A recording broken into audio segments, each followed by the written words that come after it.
Clasificación A. Apto para todo público.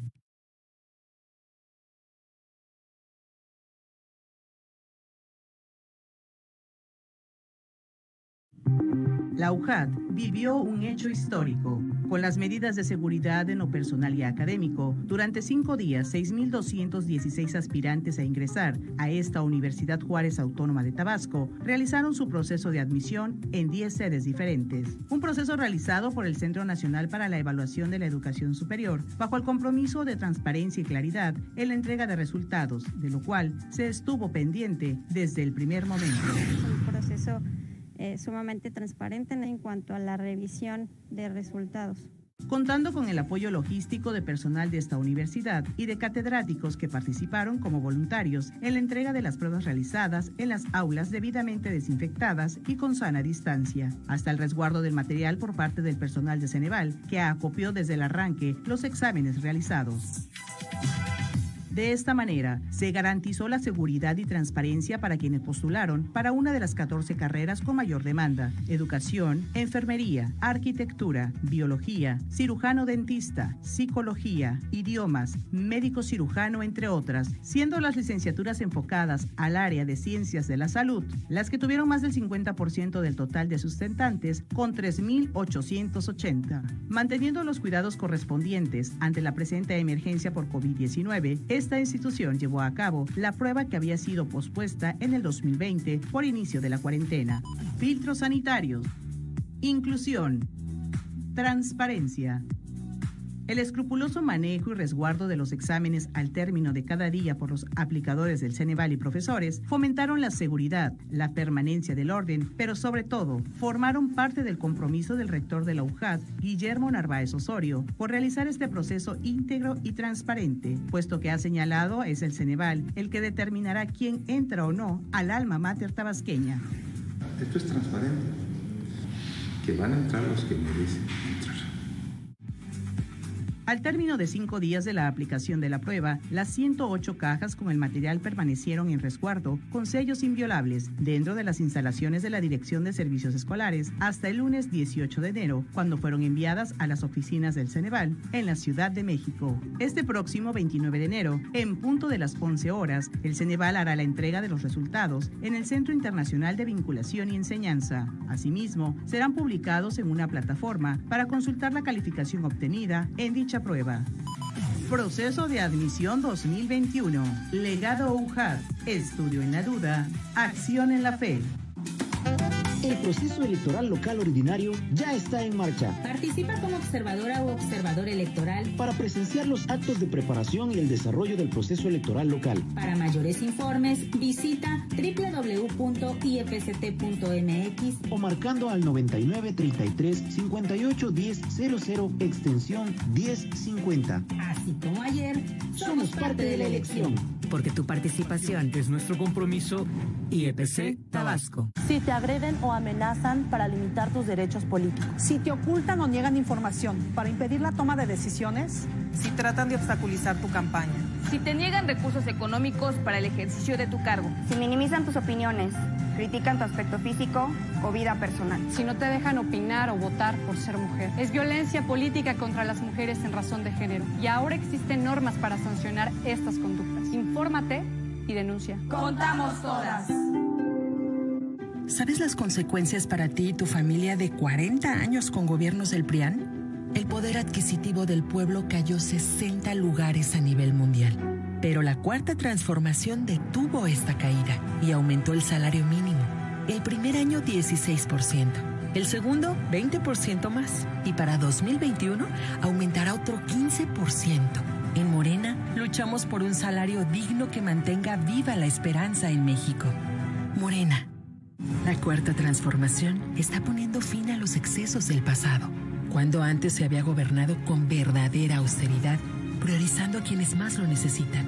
Cuando un presidente había renunciado a los pinos, al avión y al Estado Mayor Presidencial. Cuando se había declarado a la corrupción como el peor enemigo de México.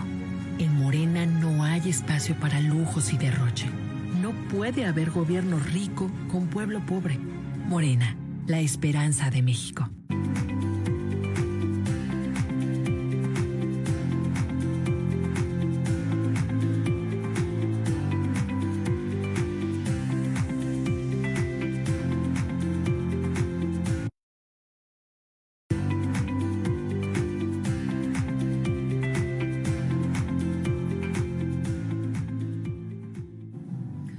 una pandemia nunca antes vista, hemos estado enfocando toda nuestra atención en un nuevo aprendizaje para comprender y realizar positivamente lo que han hecho otros países con efectividad de sus resultados. La rehabilitación es una de las partes más importantes en el tratamiento de aquellos pacientes que han sufrido de infección por el virus de la COVID-19. Si bien actualmente las limitaciones en cuanto a algunos ejercicios se pueden presentar en la mayoría de los pacientes, a largo plazo esto los ayuda a reintegrarse a su día a día y a mejorar su calidad de vida. Estamos transmitiendo en vivo a través de TV UJAT, canal 35.1 de televisión digital terrestre, también por www.ujat.tv, Facebook Live UJAT y el aula virtual UJAT de Microsoft Teams. Por esta razón, la Universidad Juárez Autónoma de Tabasco, en coordinación con la División Académica Multidisciplinaria de Comalcalco, a través del Centro de Rehabilitación Universitario, les presenta esta plática informativa, la importancia de la rehabilitación en pacientes post-COVID-19 y el taller Ejercicios Respiratorios en dichos pacientes. Es muy importante recordarle que todas sus preguntas, dudas o comentarios las puede hacer llegar a través de nuestras redes oficiales, en el chat también del aula virtual UJAT, del Facebook Live y en nuestra línea abierta 9933 58 15 96. Esta tarde le damos la bienvenida al doctor Pedro Iván Arias Vázquez, profesor e investigador de nuestra Casa de Estudios, máster en Actividad Física y Salud, especialista en Medicina de Rehabilitación y en Medicina del Deporte. Ha colaborado en el Colegio Deportivo Peninsular Rogers en Mérida, Yucatán, en la Clínica de Rehabilitación y Medicina Deportiva Sociedad Civil y en el Centro Médico Nacional 20 de Noviembre, en la Ciudad de México, y actualmente en el Centro de Rehabilitación y Medicina del Deporte en el municipio de Comalcalco. Doctor, muy buenas tardes, bienvenido. ¿Qué tal? Buena tarde. Muchísimas gracias por la invitación y pues estamos para aportar lo propio. Bien, doctor, escuchamos con atención su plática informativa. Gracias.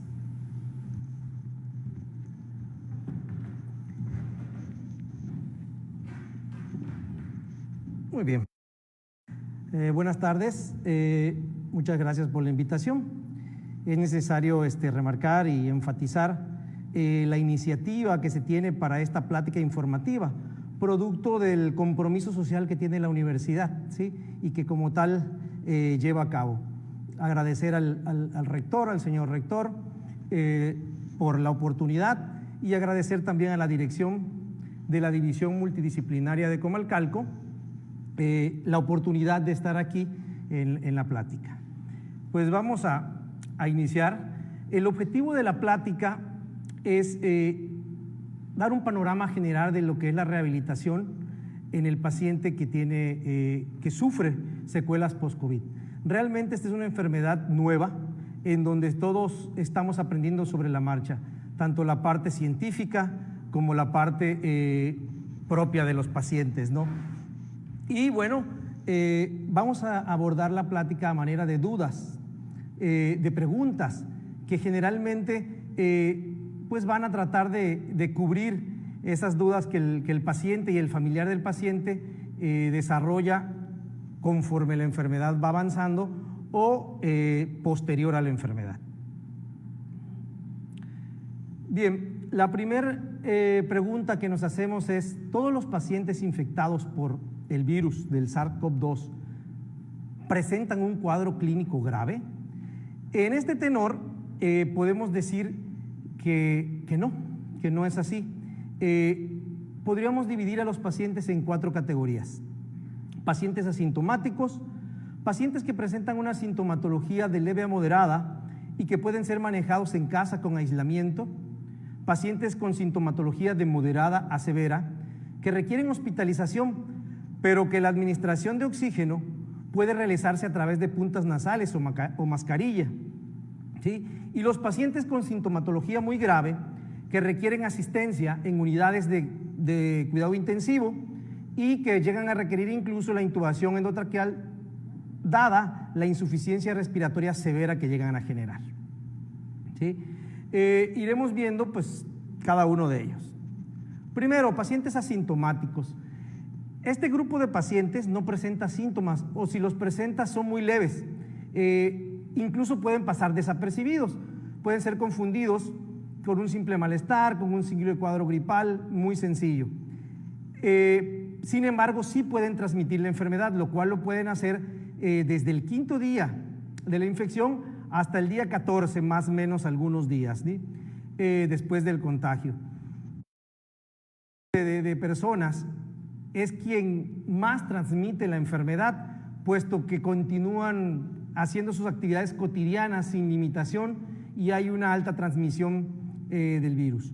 Bueno, las recomendaciones, y aquí en este momento empieza la rehabilitación, dada que la rehabilitación no solo es post-enfermedad, sino también es pre-enfermedad.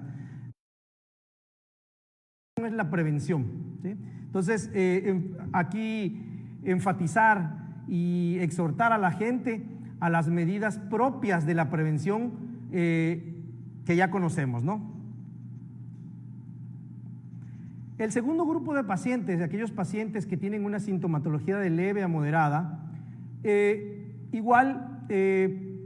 inician los síntomas entre 5 a 14 días posterior a la exposición con la persona que los contagió. Esto es importante, ¿sí? Entender que la enfermedad no va a empezar de forma inmediata al contagio, sino que van a haber algunos días que se llama periodo de incubación, a través en los cuales va a haber una transmisión del virus, ¿sí? Y si no se tienen las medidas pertinentes, pues habrá más contagios. Los síntomas más comunes que presentan estas personas pueden ser tos, fiebre, cefalea, secreciones, mialgias, que significa dolores musculares, diarreas, náuseas, vómitos, alteraciones del olfato, del gusto y en algunos casos incluso la sensación de falta de aire, la disnea. Sin embargo, esta no llega a ser severa. Estos pacientes igual pueden transmitir el virus, como ya decíamos, desde el 5.º al 14.º día más o menos promedio. La primera categoría y esta categoría, es decir, los pacientes asintomáticos y los pacientes con sintomatología leve, afortunadamente representan del 70 al 80% de los casos que sufren infección. Es decir, la gran mayoría son asintomáticos o presentan síntomas leves. De un 10 a un 35% de casos, ¿sí?, presentan sintomatología moderada. Estos pacientes presentan disnea con hipoxemia, falta de oxígeno,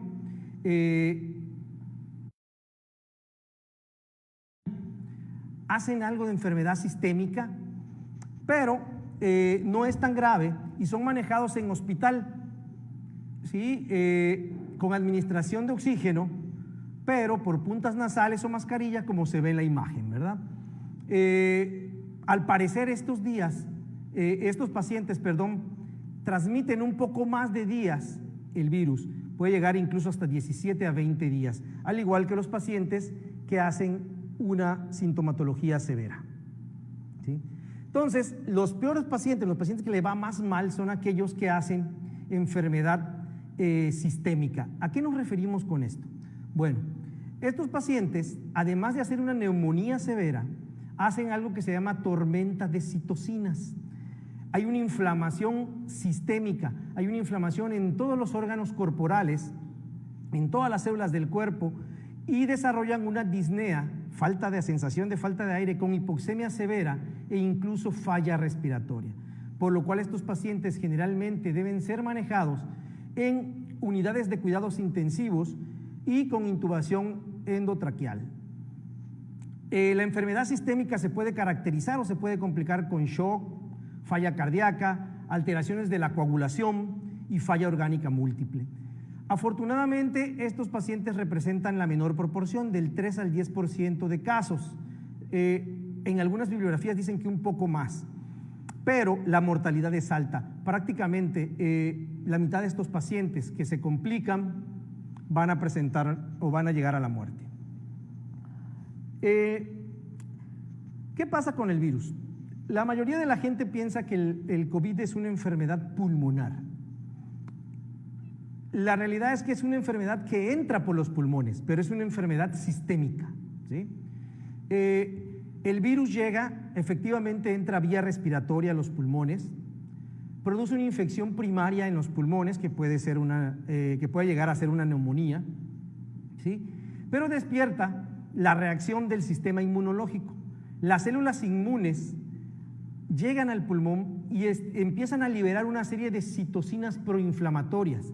Estas son sustancias que van a generar una inflamación ahí local en el pulmón, pero también generan una inflamación en todo el cuerpo, ¿sí? A esto es a lo que se denomina tormenta de citocinas. De manera que puede generar, cuando la inflamación es grave, es muy intensa, puede generar lesión a las células pulmonares y lesión a distancia a otros órganos que se encuentran en el cuerpo, ¿sí? Que algunos pacientes desarrollan esta respuesta inflamatoria sistémica, aún se desconoce esta parte, ¿no? Entonces, como vemos en la imagen, podemos ver que la tormenta de citocinas genera una inflamación sistémica y la enfermedad deja de ser únicamente pulmonar para ser una enfermedad extra que nos puede dar síntomas y complicaciones a nivel del sistema nervioso, a nivel del corazón, a nivel de riñón, a nivel de hígado, a nivel del sistema gastrointestinal, a nivel del sistema músculoesquelético, dermatológico y obviamente a nivel de algunos otros factores como los procesos de coagulación, ¿sí? Y el control endocrinológico del paciente, que se refiere a la parte de la función hormonal. Entonces, como vemos, la enfermedad se hace global. Esto es lo que hace tan difícil el tratamiento de esta enfermedad. ¿Sí? Aquí vemos en la imagen, en la parte inferior, el triángulo azul donde dice fase de respuesta viral, cómo al inicio hay una reacción viral que va disminuyendo conforme va progresando la enfermedad. Sin embargo, hay una reacción inflamatoria, que es el triángulo rosado, que va incrementando conforme va avanzando la enfermedad. Justo lo que acabamos de decir, hay un contagio, hay un inicio de síntomas, el inicio de la disnea, la inflamación sistémica, la hospitalización, hasta que el paciente llega al cuadro de gravedad, ¿sí? Que requiere una intubación endotraqueal. En ese sentido, entonces podemos decir, ¿sí?, que la infección por coronavirus es una enfermedad multisistémica y no solo pulmonar, ¿sí? La realidad es esa, ¿no? Volvemos a repetir, consideramos que es una enfermedad que, si bien entra por los pulmones, se hace sistémica y debe ser considerada como una enfermedad sistémica, no solo pulmonar.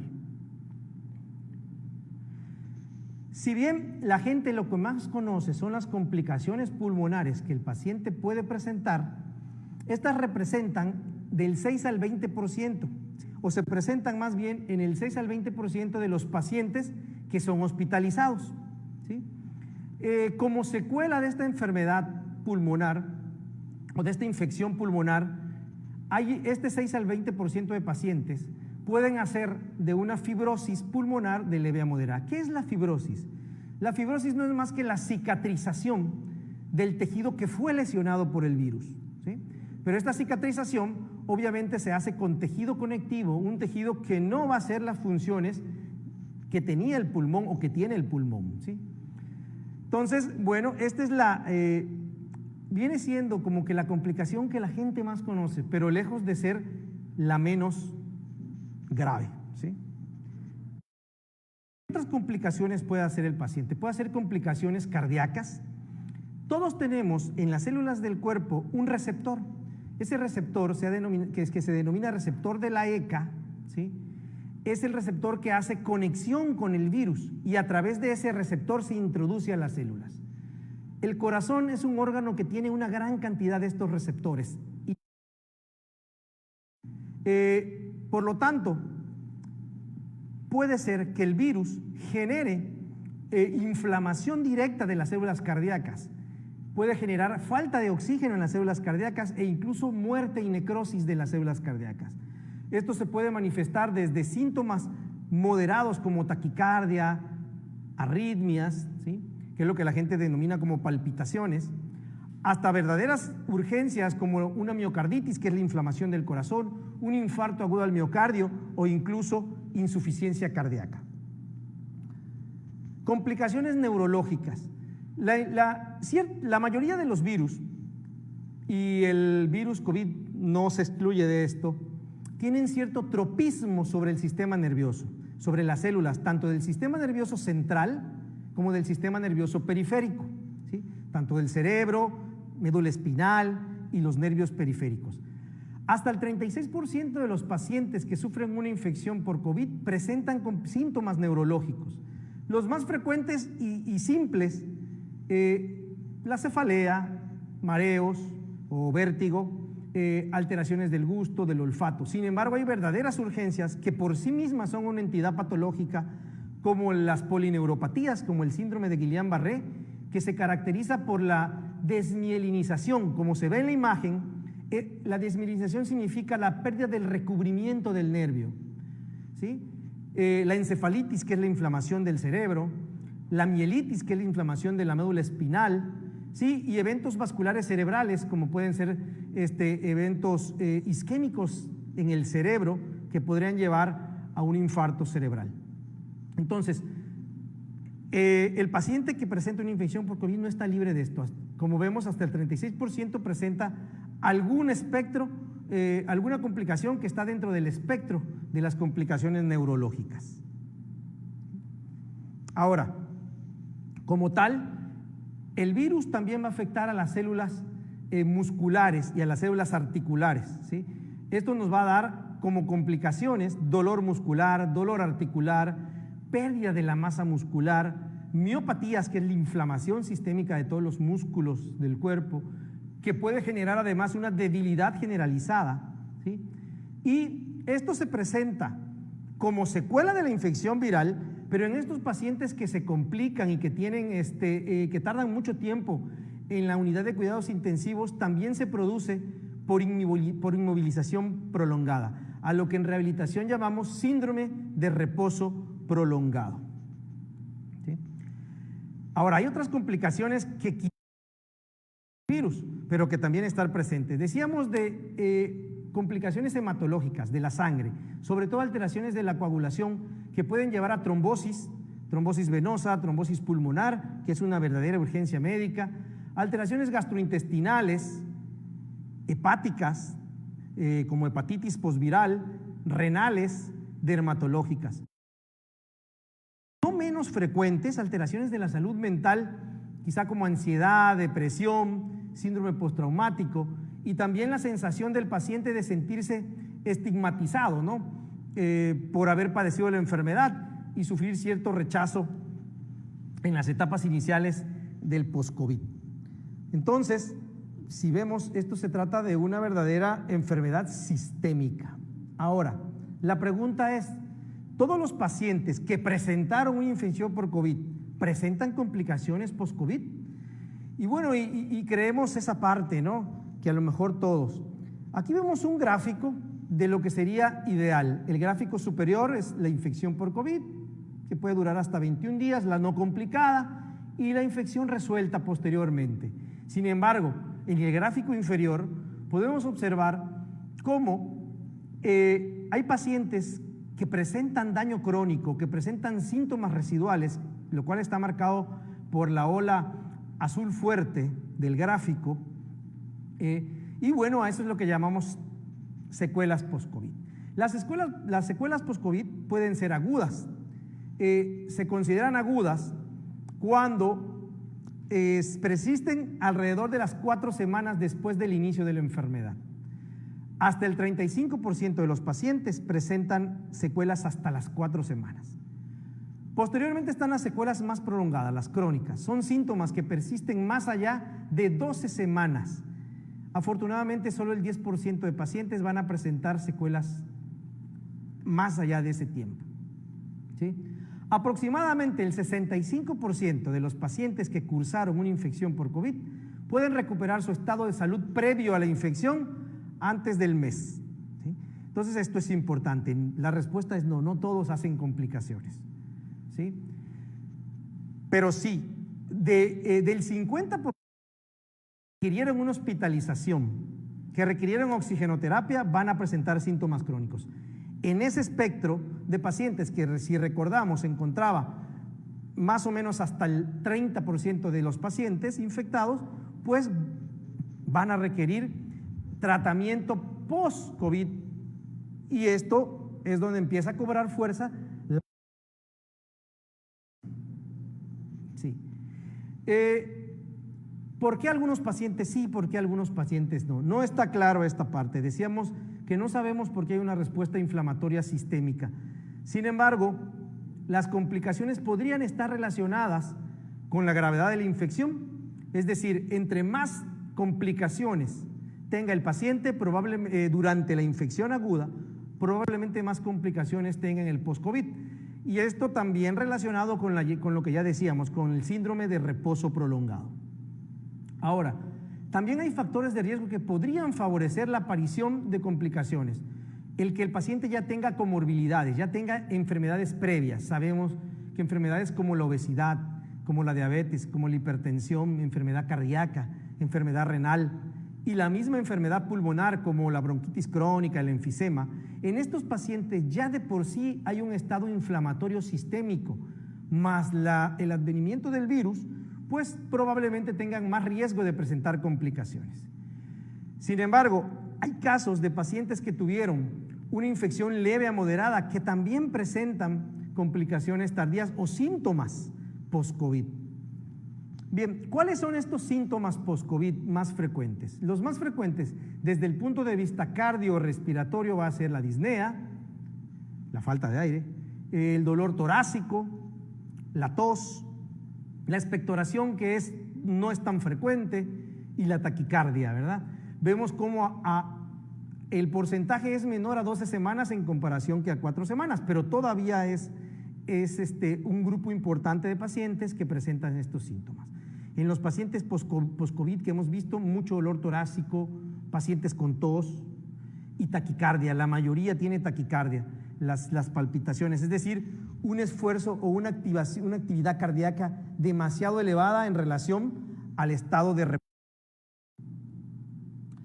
Ahora, ¿qué otros síntomas presenta el paciente post-COVID que generalmente el paciente no los relaciona al COVID porque no son del corte cardiorrespiratorio? Artralgias, decíamos, dolor articular, mialgias, fatiga, la sensación de fatiga, la cefalea, que generalmente es a expensas de masa muscular, alteraciones de la memoria, alteraciones de la conducta, confusión, el mareo o vértigo, la anosmia, disgeusia, que son las alteraciones del olfato y del gusto. Y bueno, todo esto contribuye a que haya una verdadera limitación en la capacidad física del paciente, ¿verdad? El paciente no puede retomar sus actividades cotidianas de la vida diaria que hacía antes, incluyendo actividades laborales, actividades recreativas, que son las que se ven quizá más afectadas. ¿Qué otros síntomas? Ya decíamos, gastrointestinales, dolor abdominal, náusea, anorexias, falta de apetito, que es la anorexia, diarrea, y secuelas muy graves que en sí van a representar una entidad propia que va a someterse a un programa de rehabilitación por largos periodos, como pueden ser, que ya mencionamos, las polineuropatías, encefalitis, mielitis, miocarditis, infartos. Todo esto por sí solo rebasan con mucho la enfermedad, las otras secuelas que el paciente podría presentar. Ahora, entrando más en materia en relación a la rehabilitación, era necesario establecer un panorama global para poder pues ver cuál es el tipo de rehabilitación que requiere estos pacientes que presentaron una infección por el virus del COVID. Bien, los programas de rehabilitación tienen varias características, cualquiera, y los pacientes que sufren post-COVID deben de someterse a estos programas,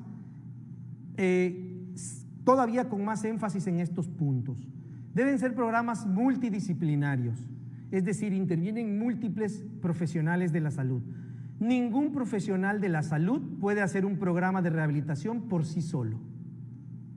Programas integrales que deben de ver todas las deficiencias y las limitaciones que el paciente está presentando y no ver al paciente como un paciente enfermo del pulmón.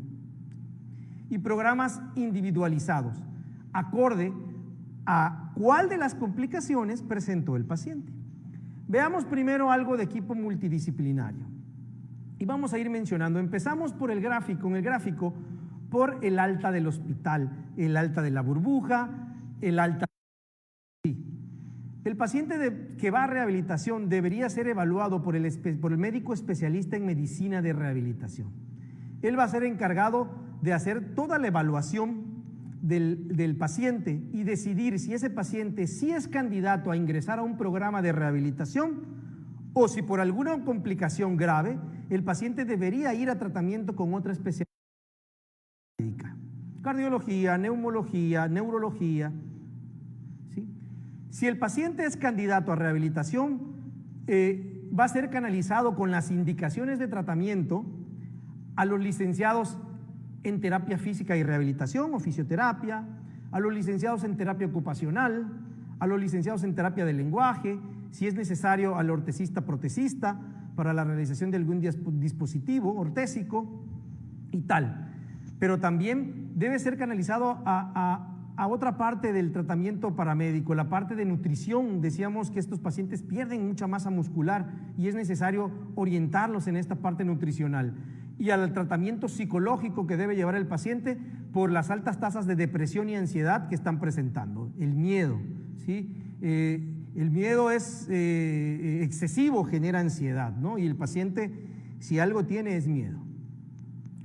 Cuando se cumple el número necesario de terapias acorde a lo que el paciente tiene, pues el paciente es nuevamente enviado a la evaluación por el médico especialista en medicina de rehabilitación, quien decidirá si el paciente ya recuperó la máxima, desde el punto máximo su función y es dado de alta, o si aún quedan secuelas o deficiencias, será nuevamente enviado con el equipo multidisciplinario que acabamos de mencionar. Este esquema debería seguirse en cualquier institución de salud y en cualquier atención privada. Ahora, es importante la evaluación que se hace después de darse de alta del hospital, por supuesto que es importante. La evaluación busca medir cuáles son las secuelas del paciente. No podemos dar un tratamiento de rehabilitación si no se ha valorado primero al paciente. Eso sería como dar un medicamento sin saber qué tiene el paciente, ¿sí? Entonces, la evaluación busca la evaluación de la movilidad, como vemos en la imagen, la evaluación de la fuerza muscular, que puede ser manual o con dispositivos dinamométricos, la evaluación de toda la exploración neurológica, la evaluación del balance y del equilibrio que puede estar alterada, y la evaluación de algunos test sanguíneos para ver si el paciente es candidato o no, o si presenta alguna alteración que pueda contraindicar o que pueda modificar las indicaciones de rehabilitación. No solo la rehabilitación hace la evaluación neuromusculoesquelética, sino que también va a hacer la evaluación de las secuelas cardiorrespiratorias. Decíamos que por lo menos en la consulta privada hemos visto que la mayoría de los pacientes llegan con taquicardia, ¿sí? Y sin tratamiento cardiológico, por supuesto. Por lo menos la evaluación de un electrocardiograma de reposo es necesario. Obviamente la valoración de la saturación de oxígeno, que no solo la haremos nosotros, sino que el paciente la hará quizá del diario en casa. Si es necesario considerar tomar o indicar una gasometría arterial, también es necesario para ver si hay secuelas en la oxigenación de la sangre, ¿no? Radiografías de tórax cuando el paciente presentó secuelas respiratorias importantes, pruebas de función pulmonar como la espirometría, ¿sí? Y otras pruebas no tan conocidas como la espirometría, pero que en rehabilitación cobran una fuerza importante, como es la medición de las presiones ventilatorias, la presión inspiratoria máxima y presión expiratoria máxima, que nos indican cuál es el nivel de fuerza residual de los músculos respiratorios, y que esa información no nos la aporta la espirometría. Y quizá el punto más importante de la evaluación cardiorrespiratoria sea la evaluación de la capacidad física, que se hace incluso con una prueba muy sencilla, que es la prueba de caminata de 6 minutos, que deberá realizarse bajo monitorización de saturación de oxígeno y si fuera necesario por antecedente de complicaciones cardíacas, bajo monitorización electrocardiográfica. Entonces, una vez que se evaluó, la evaluación es fundamental para poder establecer un programa de rehabilitación integral. Y digo integral porque todos, en general, y decimos todos, porque a veces hasta el personal de salud, considera que la respiración es meter aire a los pulmones. Eso no es respiración, eso es ventilación, ¿sí? La respiración es un proceso que involucra básicamente al sistema respiratorio, cardiovascular y a todo el organismo, y se divide en fases.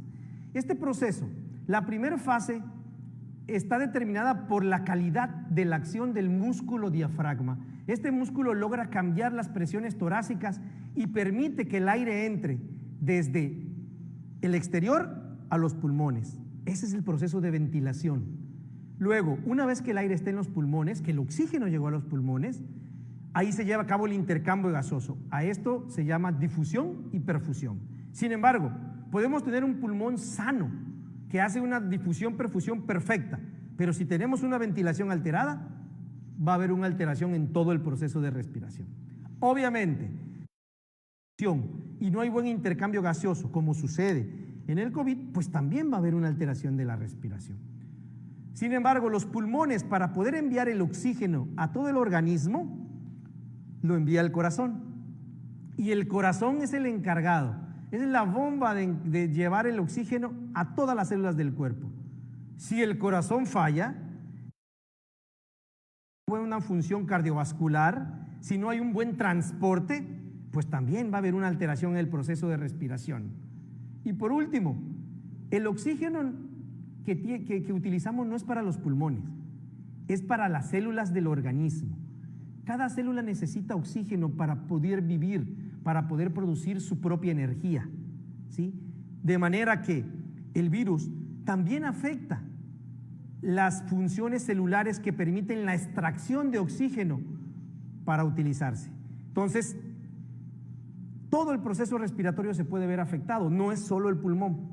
Entonces, un paciente que tiene disnea, que tiene fatiga, que tiene limitación funcional, va a tener esto porque se afectó el músculo diafragmático por la inflamación sistémica y por el desuso, porque se afectó el pulmón, porque hay la neumonía, porque puede haber fibrosis como secuela, porque se afectó el corazón, porque hay una inflamación del corazón que puede ser clínica o subclínica, y porque se afectaron todas las células y perdieron en parte la capacidad de extraer el oxígeno desde la sangre hacia el interior de la célula y de manejarlo. Al fin y al cabo, el oxígeno se utiliza en la célula para llevarse hasta un organelo que es denominado mitocondria, donde se produce la energía. El aire, el oxígeno que contiene el aire pasa desde afuera hasta la mitocondria, pasando por todo este proceso. Entonces, la rehabilitación tiene que ser integral, debe de implicar no solo rehabilitación respiratoria, sino también rehabilitación cardíaca, también rehabilitación neurológica, también rehabilitación musculoesquelética. No es una enfermedad pulmonar, es una enfermedad sistémica.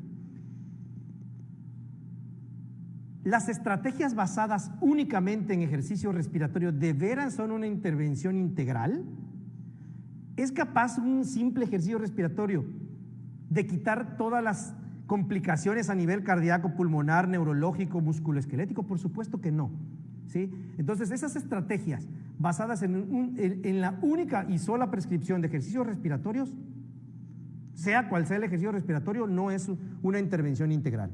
La intervención integral está basada en programas que van a incluir movilizaciones a todas las extremidades, ¿sí? Que van a incluir la reeducación del diafragma, como se ve en el círculo central debajo de las letras de rehabilitación, ¿sí? La realización de ejercicios activos que van a recuperar la función del paciente, la realización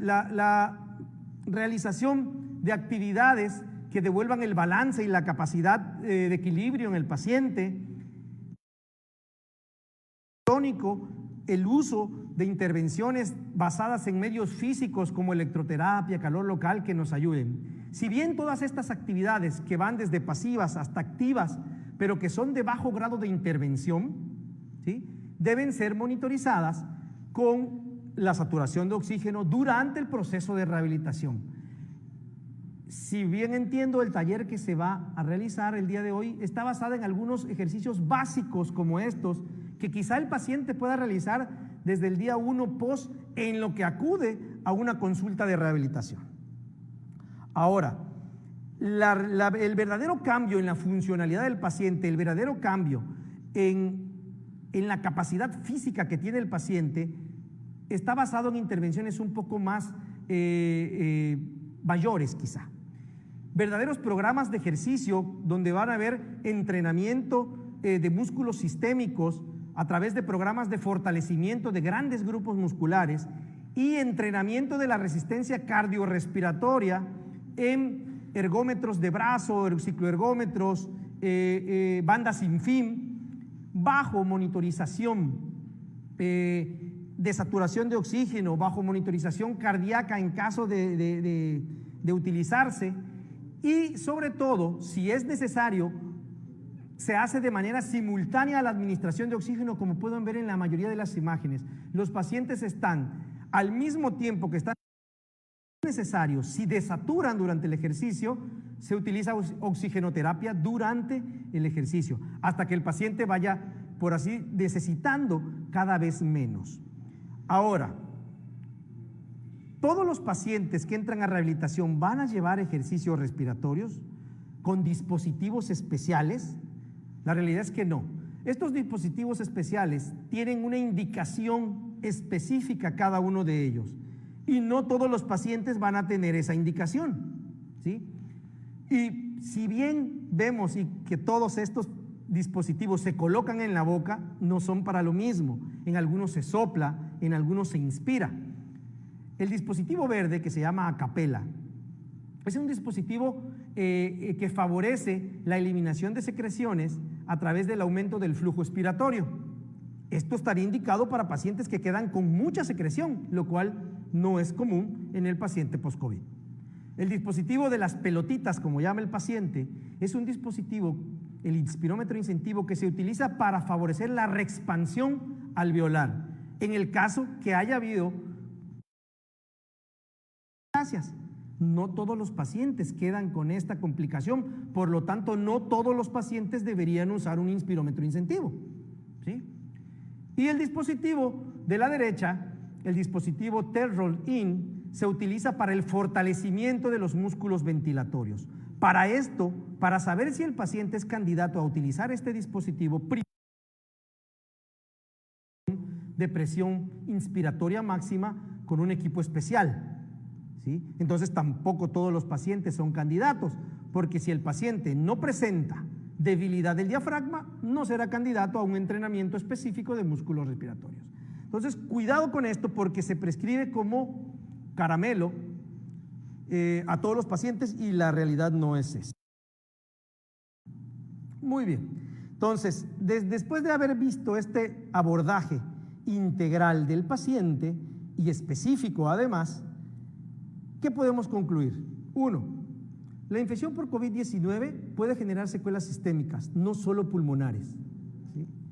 El equipo de rehabilitación debe evaluar de forma integral al paciente antes de iniciar el programa para poder detectar cuáles son las secuelas que hay y cuáles serían entonces los elementos que van a conformar el programa de rehabilitación, el cual debe ser integral y no solo basado en ejercicios respiratorios. Otro punto clave: la rehabilitación no cura ni previene la fibrosis pulmonar. Mucha gente me ha llegado a rehabilitación sin síntomas, sin secuelas, porque quiere hacer ejercicios respiratorios para prevenir la fibrosis pulmonar. Esto no va a pasar, esto no pasa, ¿sí? Esta no es la función de la rehabilitación.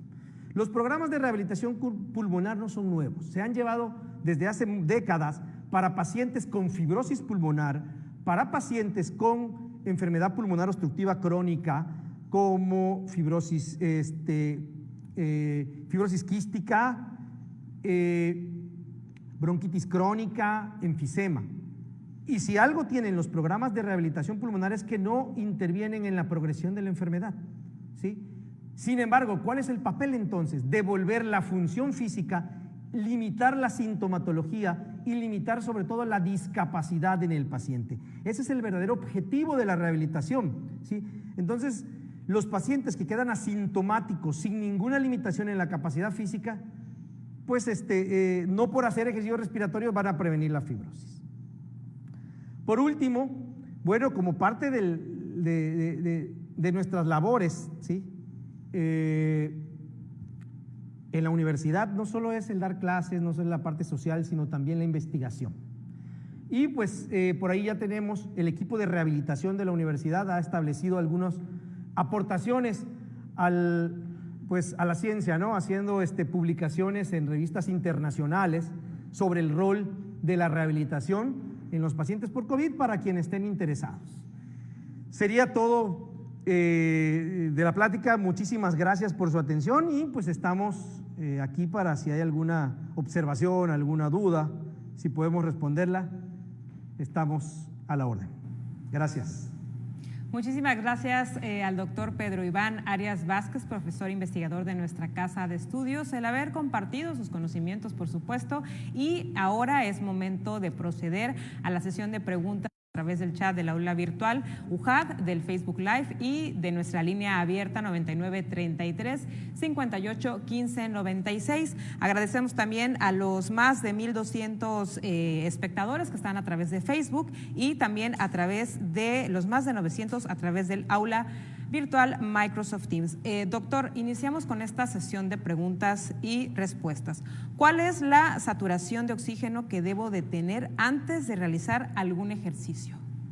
Bien, la saturación de oxígeno representa la guía fundamental para poder realizar los ejercicios, ¿sí? Durante la realización del ejercicio, la saturación de oxígeno no debe disminuir a menos del 90%. Entonces, los pacientes post-COVID que hacen las sesiones de ejercicio debieran mantenerse por arriba de ese nivel. Los pacientes que durante el ejercicio presentan desaturación necesitan obligatoriamente rehabilitación pulmonar supervisada y probablemente necesiten la administración de oxigenoterapia durante la realización de los ejercicios. Bien, ¿con quién puedo acudir para realizar una prueba de caminata de 6 minutos? Habitualmente la prueba de caminata de 6 minutos la va a realizar, hay varios profesionales que la estén realizando. El médico especialista en medicina de rehabilitación, algunos neumólogos la están haciendo, los fisioterapeutas la están realizando igual. Entonces, siempre y cuando sea un profesional y tenga todos los instrumentos y tenga la experiencia realizando la prueba de caminata de 6 minutos, quizá estos profesionales puedan realizarlo. Como parte muy puntual,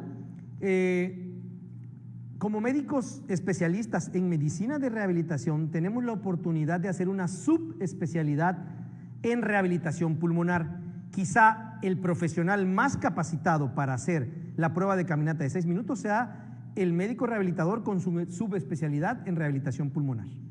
Otra de las preguntas es, ¿cuál es el botiquín básico que debemos tener en casa por si algún miembro tuviera el virus? Creo que la pregunta no la comprendo. ¿Botiquín por si alguien tuviera el virus?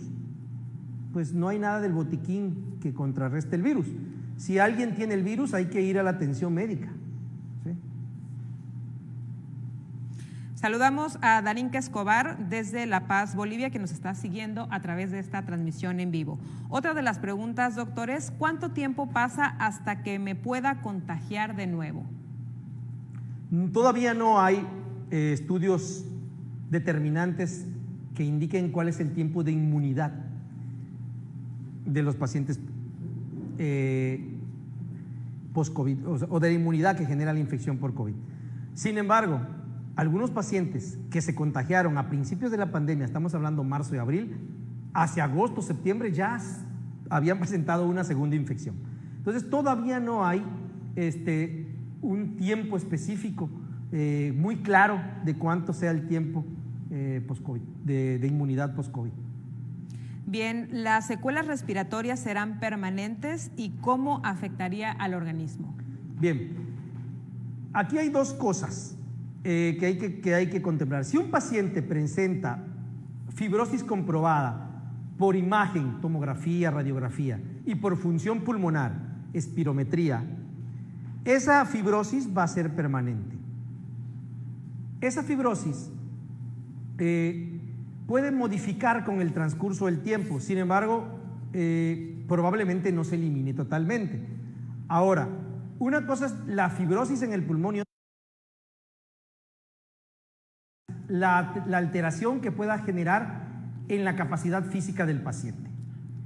Si la fibrosis no es demasiada a nivel pulmonar y el paciente se somete a un buen programa de rehabilitación, esta fibrosis no debe limitar la capacidad física y funcional del paciente y puede llegar a ser su vida normal.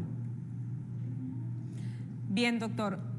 Pues quédate con nosotros porque después de la pausa promocional iniciaremos con el taller Ejercicios Respiratorios en Pacientes Post-COVID-19, así que continuamos.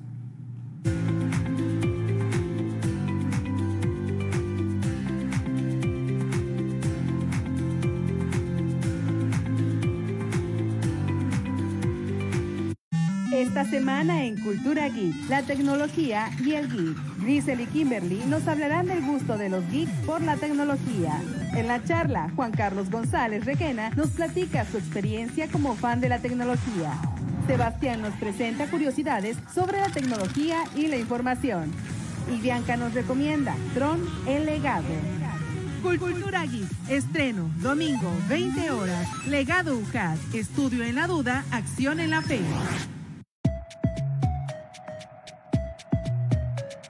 Los coronavirus son una familia de virus primos de la gripa y el resfriado que se llaman así por su forma de corona. Ellos, como todos los virus, nos invaden para reproducirse dentro de nuestras células. Un cuerpo sano puede vencer a estos virus. Sin embargo, en un cuerpo con defensas débiles, la enfermedad puede complicarse y necesitar de tratamiento médico. El coronavirus que se detectó en China, llamado COVID-19, ha seguido este mismo patrón. Por eso, los síntomas en la mayoría de las niñas y niños son como el de un resfriado común. En cambio, las personas con defensas débiles tienen fiebre, tos, estornudos, dolor de cabeza y, en los casos graves, dificultad para respirar. Los virus necesitan que alguien los lleve de un lugar a otro. Eso lo podemos evitar, lavándonos las manos, permaneciendo en casa y limitando el contacto con quienes tengan enfermedades respiratorias. Con la prevención adecuada, entre todos podemos frenar al coronavirus.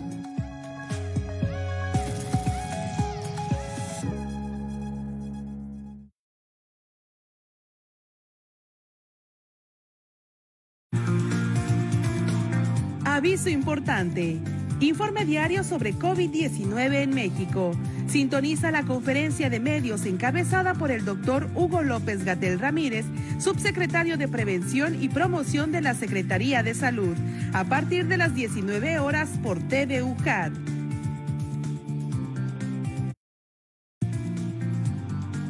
Estudio en la duda, acción en la fe.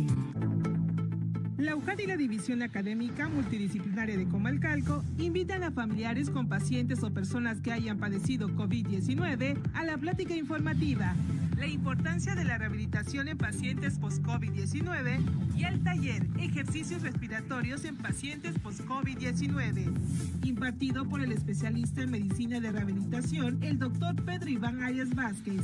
Miércoles 27 de enero, 17 horas, en vivo desde los estudios de TELUJAT, por el aula virtual UJAT, Microsoft Teams y Facebook Live. Legado UJAT, estudio en la duda, acción en la fe. Semana de Juárez 2021.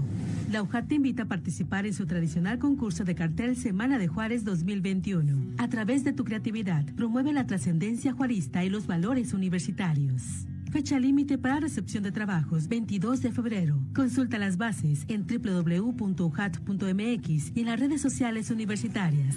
Legado UJAT. Estudio en la duda, acción en la fe.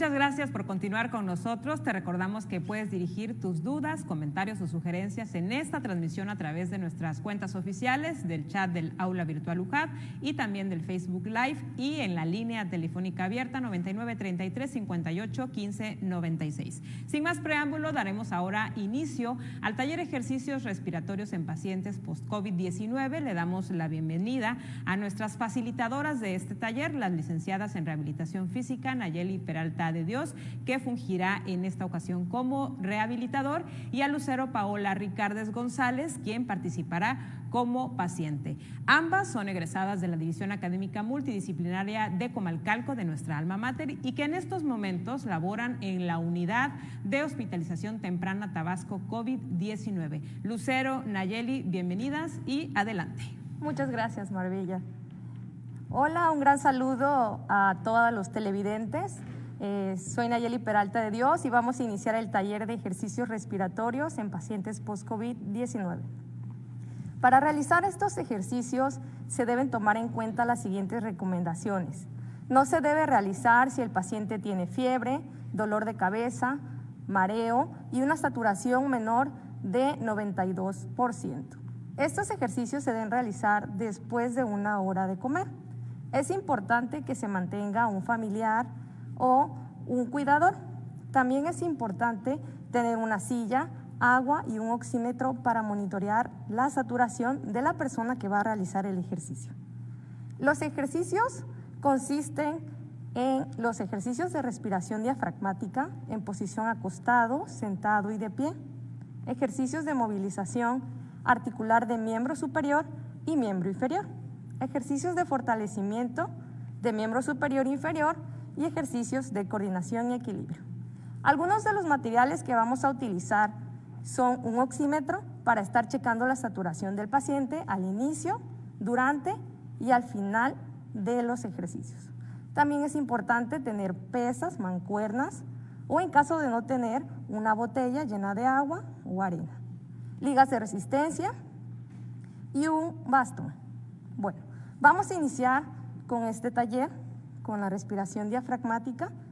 Vamos a pedirle a nuestra compañera Lucero que se acueste en la camilla. Vamos a pedir que doble sus piernas, reposando sus talones sobre la cama.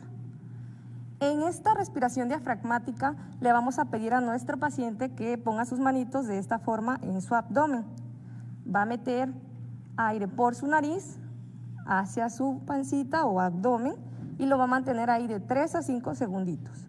Vamos a sacar el aire, muy bien, sacándolo con los labios fruncidos, como si apagara una vela. ¿Ok? Vamos a repetir de nuevo la técnica. Metemos aire por la nariz, llevándolo al abdomen.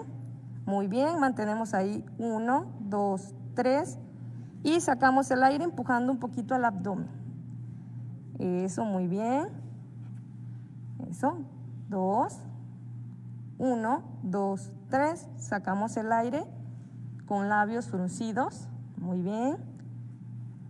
3, eso, 1, 2, 3 y sacamos. Excelente. Número 4, excelente. Observen bien cómo se eleva su abdomen. Vamos a sacar el aire. Es importante que se fijen en la elevación del abdomen, ya que algunos pacientes este ejercicio, en vez de elevar su abdomen, meten el abdomen al momento de respirar. Muy bien, último, metemos aire. 1, 2, 3, sacamos empujando. Eso. No olviden los labios fruncidos o como si fuesen a apagar una vela. Excelente. Estos ejercicios se deben realizar 2 veces, de una repetición de 10 a 15 repeticiones durante en el día 1 o 2 veces. Vamos a pedirle a nuestra pacientita que se vaya acomodando sentada. El siguiente ejercicio que vamos a realizar es la respiración diafragmática sentada. Vamos a pedirle a nuestra compañera Lucero que se ponga recta. Eso, muy bien. Vamos a cuidar siempre de nuestro paciente que su cadera y sus rodillas estén en 90 grados Y la posición de las manos es muy importante sobre el abdomen. Eso. Vamos a meter aire por la nariz. Aquí van a poder apreciar un poquito más los labios fruncidos. Sacamos el aire. Muy bien. Excelente. Vamos 2. Metemos aire. Vamos a contar 1, 2, 3. Sacamos aire.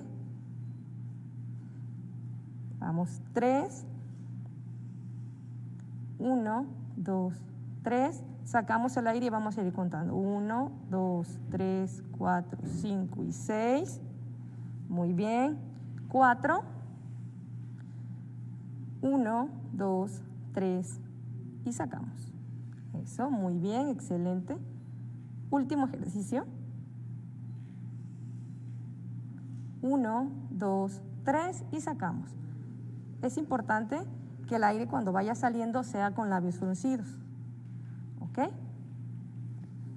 El tercer ejercicio que vamos a realizar es la respiración diafragmática de pie. Vamos a pedirle que se ponga de pie. Vamos a hacernos un poquito más hacia allá. Eso. Vamos a pedirle a nuestra paciente que abra su base de sustentación y que se alinee sus hombros, su cadera con sus tobillos. Eso. Igual la misma posición, le pedimos a la paciente de esta forma que ponga sus manitos y la ponemos sobre su abdomen. Muy bien. Vamos a meter aire. Excelente. Vamos a mantener ahí y sacamos. Siempre hay que mantener de 3 a 5 segundos, de acuerdo a la capacidad que tenga el paciente. Eso, muy bien. 2. Sacamos aire. Excelente. 3. Eso. 1, 2, 3 y sacamos. Vamos empujando con sus manitos. Excelente. Es importante que en las respiraciones también se vaya observando que no se levante el tórax, no haga este movimiento, sino que se eleve su abdomen. Muy bien. Vamos a realizar otro. Muy bien. 1, 2, 3 y sacamos. Muy bien. Vamos a continuar con las movilizaciones activas. Vamos a pedirle a nuestra pacientita que se haga un poquito más hacia allá. Eso. Y vamos a realizar movilizaciones activas de cuello y va a flexionar y extender su cuello hacia arriba y hacia abajo. Eso. 1, 2, 3, 4 y 5. Excelente. Ahora vamos a realizar el segundo ejercicio. Todos los ejercicios que se van a estar realizando se deben hacer 2 series de 10 a 15 repeticiones las movilizaciones. ¿Ok? Entonces, la siguiente movilización que vamos a hacer, le vamos a pedir que gire su cuello hacia el lado derecho. Eso. Se va a parar al centro y hacia el lado izquierdo. Es importante que en este ejercicio no muevan demasiado rápido su cabeza. 2, porque al momento de estar realizando este ejercicio, si mueve muy rápido su cabeza, se puede marear y eso va a hacer que no pueda realizar el ejercicio. Muy bien.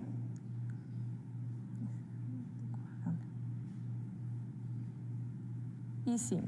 Muy bien. El tercer ejercicio va a ser una movilización de cuello, que va a ser la inclinación hacia su lado derecho, igual se va a parar en el centro, eso. En esta vamos a pedirle a la paciente, le vamos a bloquear sus... Eleve su hombro, eso. Muy bien. Vamos a hacerlo.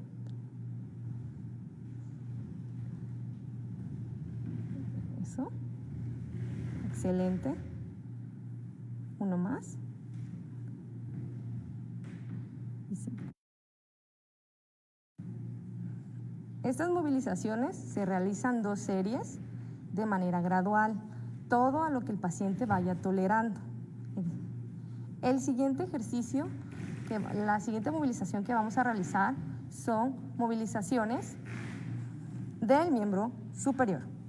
Vamos a pedirle a nuestra paciente que se acomode un poquito más hacia acá, eso, ahí, y le vamos a pedir que eleve los brazos hacia arriba con el bastón.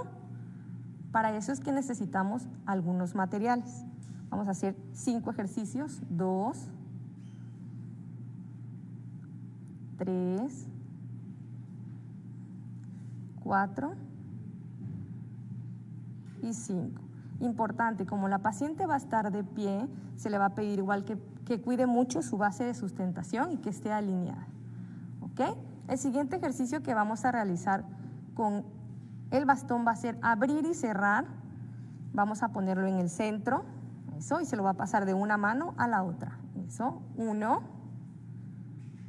2, eso, 3, excelente, 4,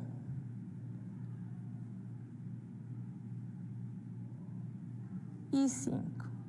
Es importante que durante los ejercicios al paciente se le esté monitorizando con su saturación de oxígeno. Si el paciente llegara a desaturar un poco, hay que esperar un tiempo de recuperación y continuar con los ejercicios. El siguiente movilización que vamos a hacer va a ser la flexión de codo con bastón. Vamos a flexionar 5 veces. 1, 2, muy bien, 3, 4, excelente. Vamos a extender los hombros con el bastón. Vamos, ándale, a acomodarnos para que vean muy bien el ejercicio. Vamos a extenderlo hacia atrás. 1, 2, 3, 4 y 5. Ponernos de frente. Y el siguiente ejercicio que vamos a utilizar se llama jalón al pecho invertido. Vamos a flexionar un poquito nuestros codos y vamos a llevar el bastón hacia arriba. Eso, 1. Es importante que cuidemos en estas movilizaciones nuestra muñeca. A veces utilizamos y se doblan nuestras muñecas y deben de estar alineadas. No de esta forma, sino alineadas. Excelente. Muy bien.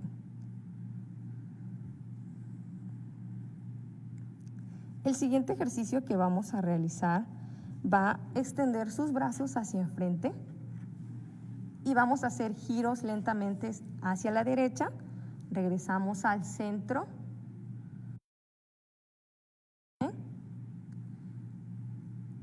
2, 3, 4 y 5.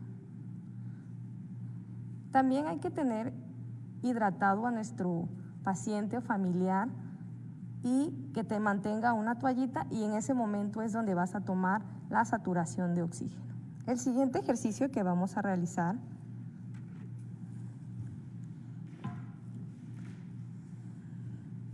vamos a jalarnos un poquito más para acá.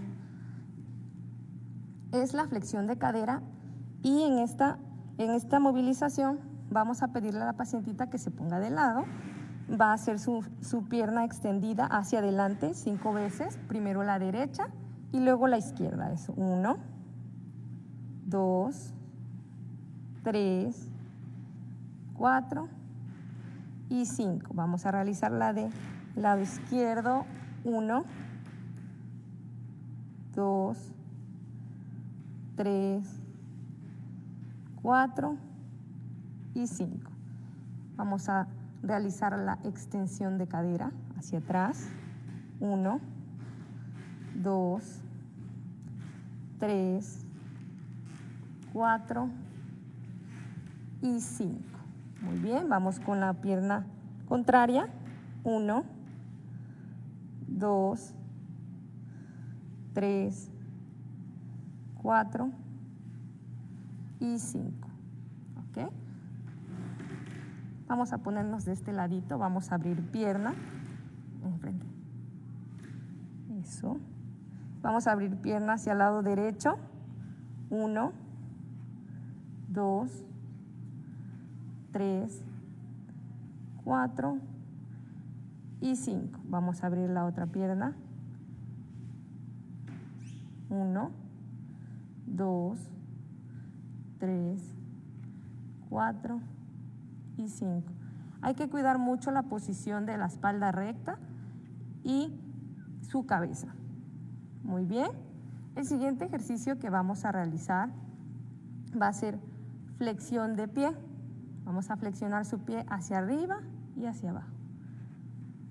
1, 2,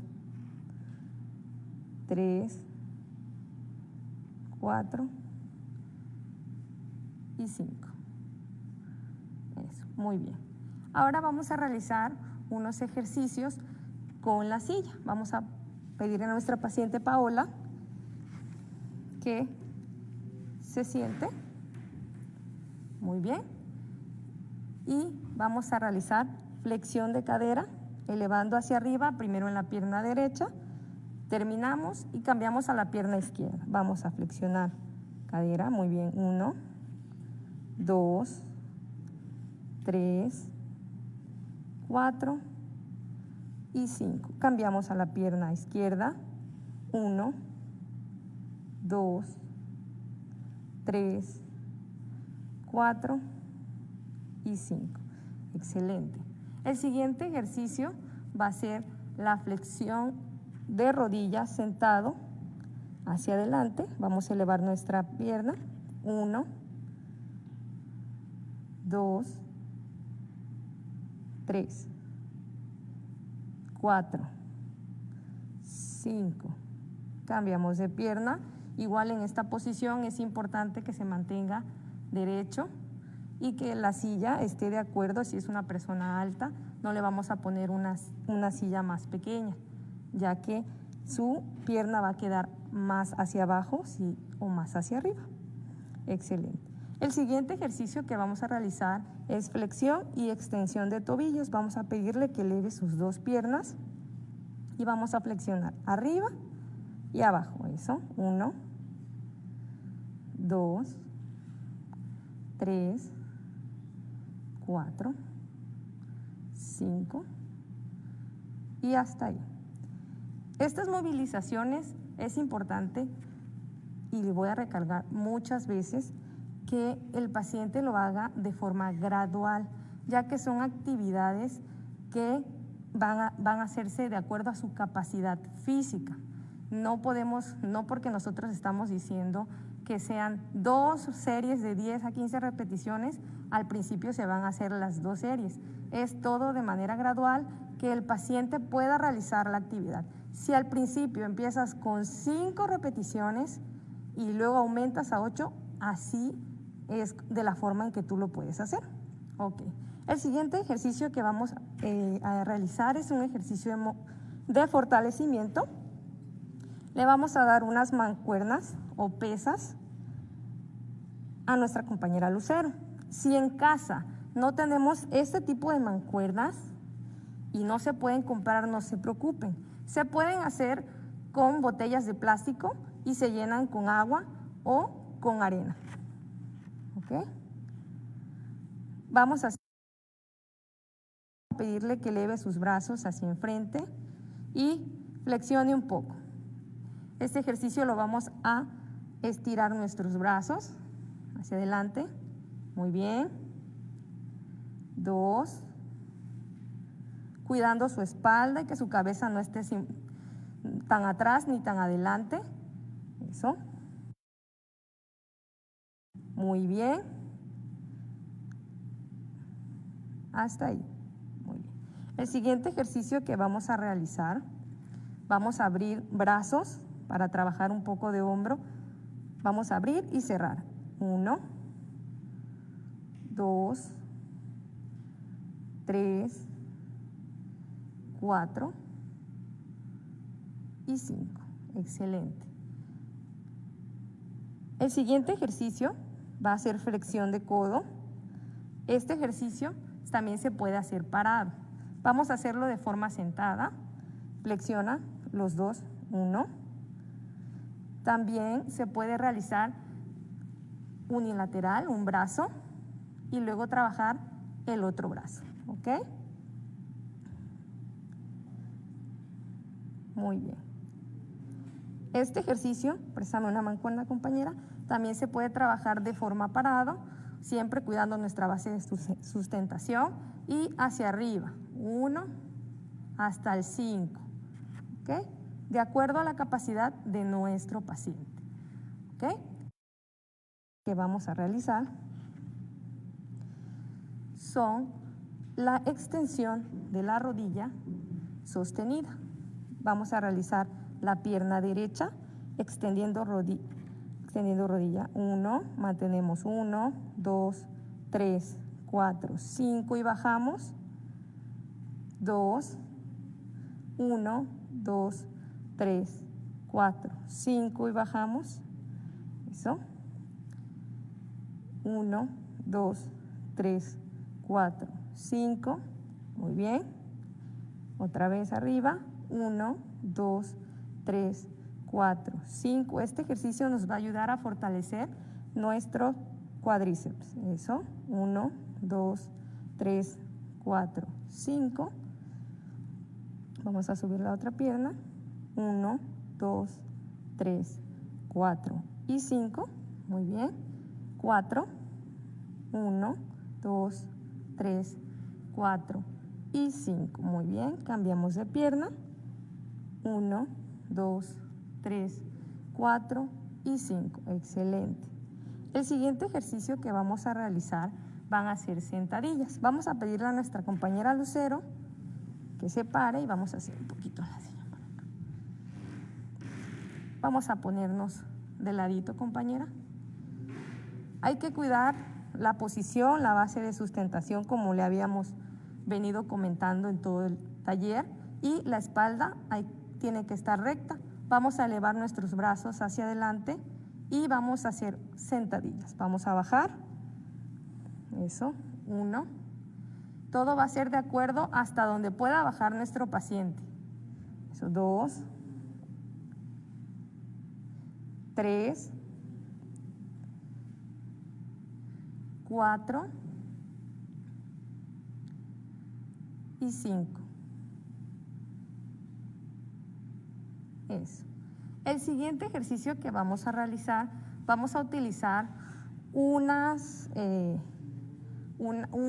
escaleras, o en el caso de que en nuestra casa haya escalones, vamos a utilizar los escalones para este ejercicio. En caso de que en casa no tengamos unos escalones o escaleras, se pueden utilizar los steps. ¿Qué son los steps? Son las cajas de Coca-Cola que se utilizaban antes para hacer este ejercicio. ¿Me puede pasar, por favor, las escaleras? Gracias.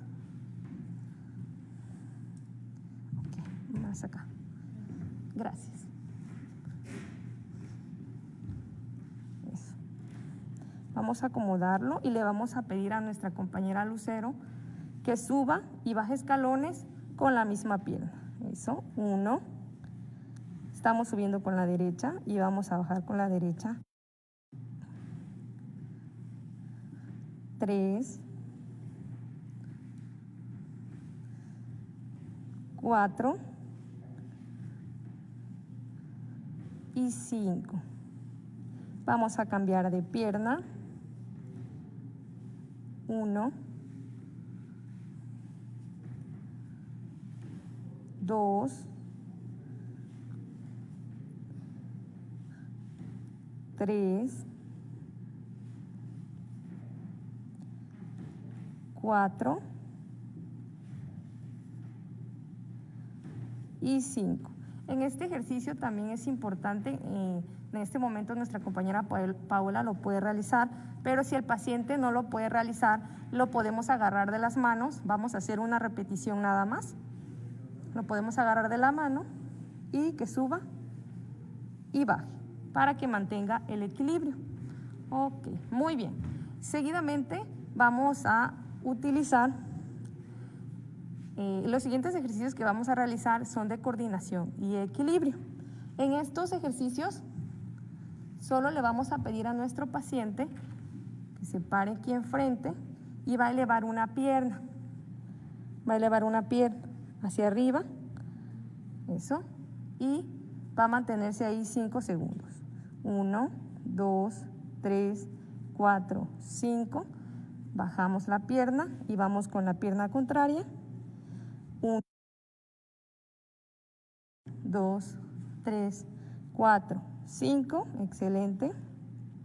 2, 1, 2, 3, 4, 5. Excelente. Arriba, 1, 2, 3, 4, 5. Igual en casa es importante que pongan sus manitos alrededor de la persona, su familiar, por si se llegara a derribar o caer, aquí lo puedes detener. ¿Ok? 3. Eso, muy bien. 5. 4.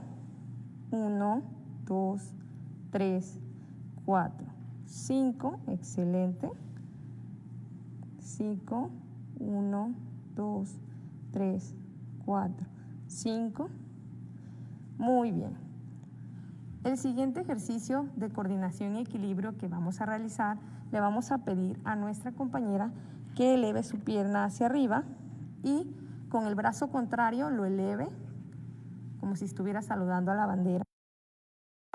Pedir que se mantenga ahí 5 segundos. 1, 2, 3, 4, 5. Cambiamos de pierna y de brazo. 1, 2, 3, 4, 5. Muy bien. 3. 1, 2, 3, 4, 5. Eso. 1, 2, 3, 4, 5. Eso. 4. 1, 2, 3, 4, 5. Bajamos. Eso. Vamos a elevar. 1, 2, 3, 4 y 5. Uno más. 1, 2, 3, 4 y 5. Cambiamos de brazo y de pierna, siempre cuidando nuestra espalda. 1, 2, 3, 4, 5. Estos ejercicios de coordinación y equilibrio, el paciente lo va a hacer de manera igual, gradual. Las repeticiones van a ser de 10 a 15 repeticiones, pero de acuerdo a la capacidad del paciente. No se va a pedir que haga más ejercicios si él no los puede realizar. Un último ejercicio de coordinación y equilibrio que vamos a utilizar, va a elevar su pierna hacia arriba y va a abrir sus brazos. Eso. 1, 2, 3, 4 y 5 y cambiamos. 1, 2, 3, 4 y 5. Cambiamos de pierna. 1, 2, 3, 4 y 5. Eso. Arriba.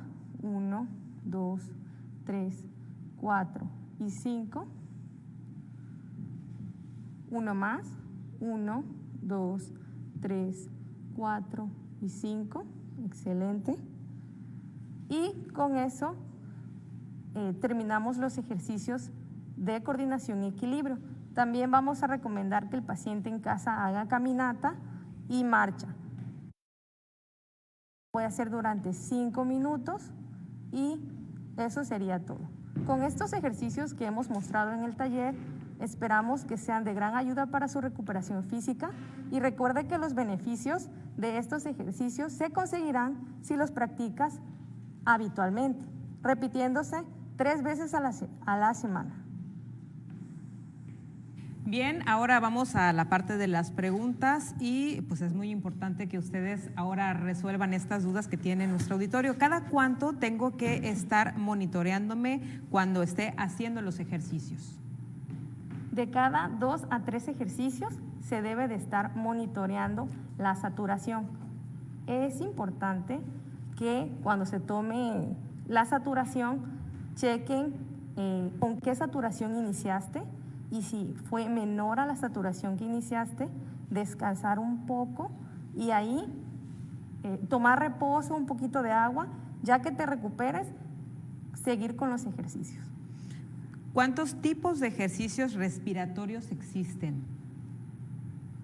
Hay varios ejercicios respiratorios. Está la respiración principal diafragmática, la respiración costal, la respiración costal con brazos abiertos o la costal aquí. Hay diferentes tipos de respiración que si me pongo a decirles todos, pues es una gran gama, es muy extenso. ¿En cuánto tiempo verían los beneficios de estos ejercicios específicamente? En la primera semana estarías viendo resultados si los haces 2 veces en el día, 3 veces a la semana. Estarías viendo los resultados y también que los hagas correctamente. ¿Con quién puedo acudir para realizar un programa de ejercicios donde recupere fuerza muscular? Con rehabilitadores físicos, o algún centro de fisioterapia que conozcas, sería lo importante para que tú recuperes tu fuerza y tu fuerza muscular. Y la condición sobre todo. Sí, la condición va a ser de manera gradual. También, ya que vayas manejando la marcha, que vayas manejando equilibrio, también se pueden hacer otros ejercicios de fortalecimiento y también se le puede meter ejercicios en bicicleta estática o también caminadora. ¿Qué materiales debo tener en casa para poder realizar los ejercicios de fortalecimiento? O en su caso, la pregunta es, ¿se pueden improvisar con algunos artículos? Sí, se pueden improvisar con algunos artículos. En casa se pueden utilizar, como les mencionaba, con botellas de agua, o también se puede utilizar botellas con arena. También se puede utilizar, en caso de que tengas escaleras, también puedes utilizar un bastón o el palo de la escoba para hacer las movilizaciones, y hasta una almohada nos puede servir para movilizar. Bien, ¿realizar bicicleta funciona como rehabilitación? Sí. ¿Cuánto tiempo debería de hacerse? De 30 minutos diarios, y te va a ayudar mucho a obtener fuerza muscular en las piernas principalmente. Muy bien, muchísimas gracias. Pues después de la fase de estabilización y erradicación del virus, la restauración funcional debe ser uno de tus principales objetivos, ya que el riesgo de desarrollar alguna discapacidad puede ir en incremento. Lo esencial es la de nuestros pacientes. Agradecemos a nuestras invitadas, las licenciadas en Rehabilitación Física, Nayeli Peralta de Dios, y a Lucero Paula Ricardes González, y también al doctor Pedro Iván Arias Vázquez, profesor e investigador del Centro de Rehabilitación Universitaria de la División Académica Multidisciplinaria de Comalcalco, también la Universidad Juárez Autónoma de Tabasco, y por supuesto a ti, que eres nuestra razón. Hasta pronto.